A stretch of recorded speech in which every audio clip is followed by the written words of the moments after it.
Hey, it's Craig. I just wanted to let you know that you can listen to Canadian History X early and ad-free on Amazon Music, included with Prime. Greetings and welcome to another episode of Canadian History X. If you like, you can support the podcast for as little as $3 a month. Just go to patreon.com/CanadaEHX. You can also donate to the podcast by going to CanadaEHX.com and clicking Donate. Don't forget, I have 3 other podcasts out there, from John to Justin, which releases every single Friday, Coast to Coast, which releases every single Thursday, and actually is ending next week, and Canada's Great War, which releases every single Sunday. I do all of these podcasts full-time, the writing, the research, everything. So every dollar you give helps keep it all going, and I'll make sure to thank you on the air and throughout my social media. If you like, you can email me at craig@canadaehx.com. You can find me on Twitter. My handle is Craig Baird, CraigBaird, and I'm on Instagram at Bairdo37. Before Europeans came through the area, people like Anthony Henday, the land that would become Duchess was occupied by the indigenous, specifically the Blackfoot. For the Blackfoot that occupied the area, the bison were an incredibly important part of their culture. From providing food and clothing, as well as materials for a variety of uses, the Blackfoot would follow the bison through the region, hunting them in great hunts. This way of life would last for centuries until the indigenous began to be pushed away from their traditional lands with the arrival of new settlers from the east in the late 19th and early 20th century. But before Duchess had begun to spring up as a community near Calgary, a man would move to the area and become an Alberta legend, John Ware. Ware was born into slavery on a plantation near Georgetown, South Carolina. When slavery was outlawed, Ware was in his early 20s and he made the decision to travel to Texas so that he could learn how to be a rancher and gain the skills of a cowboy. Thanks to his tall and muscular frame, he was hired to work his way up to Canada, driving cattle from Texas to Montana, and then further on to what would one day become Alberta. This would make him one of the first black men to come to Alberta when he helped drive the herd of 3,000 cattle into the future province. Of course, there was still racism at the time, and Ware was given the toughest horse to ride and the most difficult tasks. His ability to do the challenges with success and humor quickly earned him the respect of the other men. His move into Alberta came thanks to Tom Lynch in southern Idaho in 1882.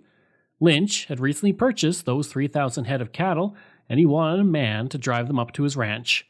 The drive began in May and ended in September at the Bayou Ranch. Ware began to work at the legendary Bayou Ranch then, before he decided to set up his own ranch near the Red Deer River. It did not take him long to earn the respect of everyone who worked with him, but his nickname sadly reflected the times, and it's a nickname I won't repeat here. In May of 1885, the McLeod Gazette out of Fort McLeod would state, quote, "John is not only one of the best-natured and most obliging fellows in the country, but he is one of the shrewdest cowmen, and the man is considered pretty lucky who has him to look after his interest. The horse is not running on the prairie which John cannot ride." End quote. This glowing description of Ware was written during a huge roundup that consisted of 100 riders, 500 horses, and 15 chuck wagons. Also on the roundup was Edward Hills, who was an English gentleman that rode back to England stating of Ware, quote, "the best rough rider in the Northwest," end quote, and he also praised his personal kindness. On May 25th of 1885, Ware registered his brand as 9999, which would eventually be 999 in 1898. In 1892, he would marry Mildred Lewis, daughter of a black homesteader in the area. They were married in the First Baptist Church of Calgary, and the Calgary Tribune at the time reported its heartfelt congratulations, noting that, quote, "probably no man in the district has a greater number of warm personal friends than the groom," end quote. By 1900, at the age of 55, he and his wife had 5 children on their ranch, and they made the decision to move to the area of Duchess. Ware brought 300 cattle with him, and apparently as logs came down the river, he would lasso logs and haul them ashore. When he was able to get enough logs, he built the house. While this may seem far-fetched, there's actually a picture of this in the Duchess local history book. The logs were apparently from an aborted log boom owned by the Eau Claire Lumber Company upstream. His wife and children lived in Calgary while he built the new home. In 1902, their new home was destroyed by a flood, so he rebuilt on higher ground, with the new house overlooking the stream, which today is called Ware Creek. In a story from Janet Ware, she remembered her father fondly and their time on the ranch well, stating, quote, One day, Father and I started on horseback for Edie's place, which was across the river. We got to the river and into Edie's boat, which was on our bank. However, the current was too strong for us, and we found ourselves breached on the same side of the river nearly a mile downstream. Father pulled the boat back with his saddle horse, and then we returned home, somewhat frustrated." End quote. Sadly, in 1905, his wife Mildred died from pneumonia, and Ware, only a few months later, was riding a horse when it tripped in a badger hole, falling on Ware and breaking his neck. The funeral for Ware was one of the largest ever for the early years of Calgary.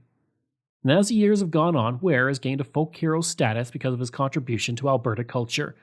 It was said that he was the one to introduce steer wrestling to the area, which is now one of the most popular rodeo events at the Calgary Stampede. Several landmarks are named for him, including John Ware Ridge, Mount Ware, and the aforementioned Ware Creek. John Ware Junior High School is named for him, as is the John Ware Building at St. Polytechnic. In 1958, the log cabin that served as the home in the last years of Ware's life was relocated to the Red Deer Valley and was completely restored. And one interesting story, as related by Janet Ware, was that when they moved the house in 1954 to its new location, they found Mildred's long-lost wedding ring under the floorboards of the cabin. In 1911, the 4th Duke of Sutherland would buy 6,800 acres of land just south of Duchess to begin dry farming operations, and the aqueduct would help him achieve that goal. The Duke then prepared ready-made farms for the settlers, and he prepared to bring out tenants from his farms in Sutherland Shire. There was anger in Scotland, though, on the belief that he was trying to depopulate Scotland by taking the best farmers to Canada.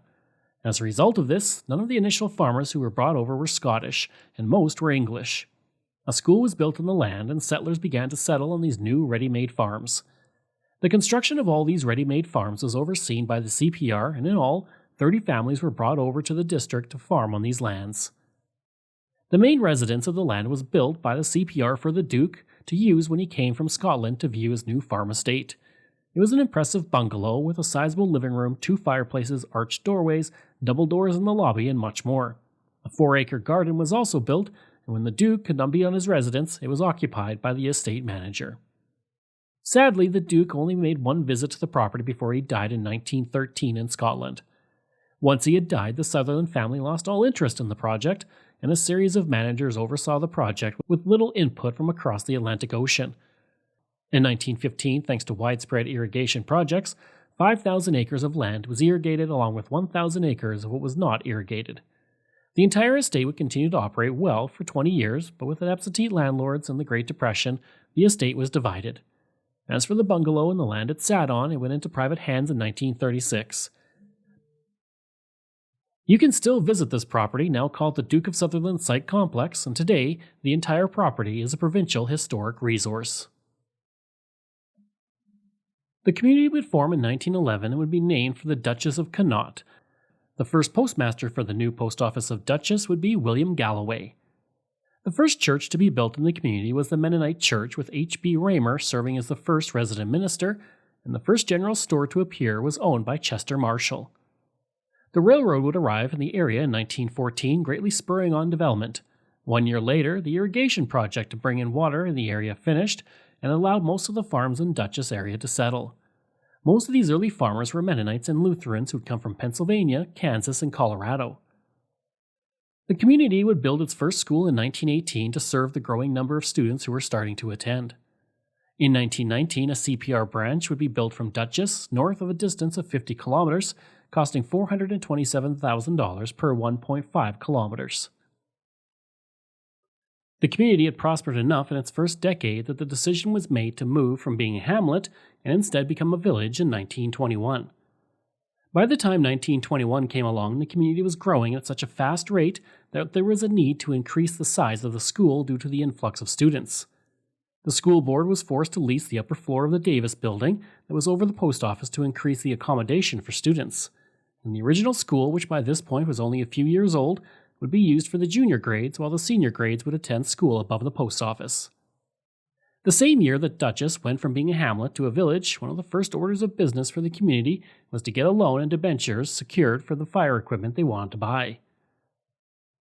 Tragedy would strike in the community the year it became a village when local constable Frank Sissons, who was a member of the provincial police force, was accidentally shot by Arthur Brooks, an inspector for the Department of Neglected Children. The incident was a complete accident. Both men were examining the rifle when it went off, killing Sissons instantly. In 1924, Duchess would go through a terrible disaster when a fire erupted in the business district on April 11th. The fire would completely gut the general store and hardware store next to it, and due to a shortage of water in the village, the fire could not be brought under control in time, and it would end up doing $30,000 in damages, which is roughly $500,000 today. Unfortunately, less than one-third of that was covered by insurance, and $13,000 worth of stock was completely destroyed. In 1947, another fire would hit the community when on December 5th, a fire burned the alfalfa mill in the community to the ground. The plant at the time was full of alfalfa hay, and at 8:40 p.m. on that day, an alarm was sounded and employees quickly began to save the records and tools from the office prior to the arrival of fire crews that brought 2 small chemical tanks to fight the fire. Thankfully, there was little wind, so no other buildings were in danger, nor any of the nearby elevators. But the fire did destroy 200 tons of alfalfa hay and put 10 people out of work. In 1955, Duchess would celebrate when a brand new school was built, and the event was conducted as part of its Golden Jubilee in Alberta, and Mayor Paul Bartlett would be the master of ceremonies and would cut the ribbon on the new school, while the local Air Cadets raised the flag at the school. You can visit Duchess today. It's a beautiful small little community, and I've been through it several times. And it's a cool community, it has some great little restaurants, and it has a great vibe, so go check it out. I hope you enjoyed that episode and my look at Duchess. If you did, please leave a rating and review. If you like, you can email me at craig@canadaehx.com. You can find me on Twitter. My handle is Craig Baird, CraigBaird, and I'm on Instagram at Bairdo37. As well, again, if you want to support the podcast, you can for as little as $3 a month. Just go to patreon.com/CanadaEHX. And you can donate to the podcast by going to CanadaEHX.com and clicking Donate. I'd also like to thank all of my wonderful patrons, and I apologize if I get any names incorrect.